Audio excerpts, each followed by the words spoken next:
ایک دفعہ آپ صلی اللہ علیہ وسلم نماز پڑھ رہے تھے اور شیاطین جنات نے آپ پر حملہ کرنا چاہا۔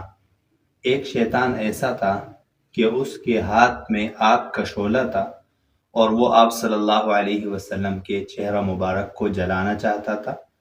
شیاطین اور جنات کی اتنی بڑی تعداد جب آپ صلی اللہ علیہ وسلم نے دیکھی تو آپ خوفزدہ ہو گئے۔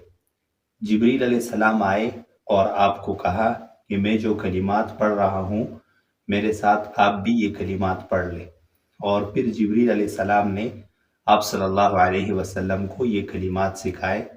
اعوذ بکلمات اللہ التامات التی لا یجاوزہن بر ولا فاجر من شر ما خلق وزرع وبرأ ومن شر ما ينزل من السماء ومن شر ما يعرج فيها ومن شر ما ذرأ في الأرض ومن شر ما يخرج منها ومن شر فتن الليل والنهار ومن شر كل طارق إلا طارقا يطرق بخير یا رحمان۔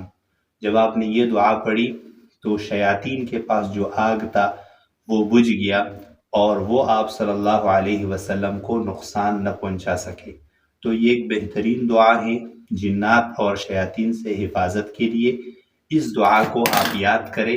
اگر آپ یاد نہیں کر سکتے تو اپنے پاس لکھ کر اس دعا کو پڑھ لیا کریں۔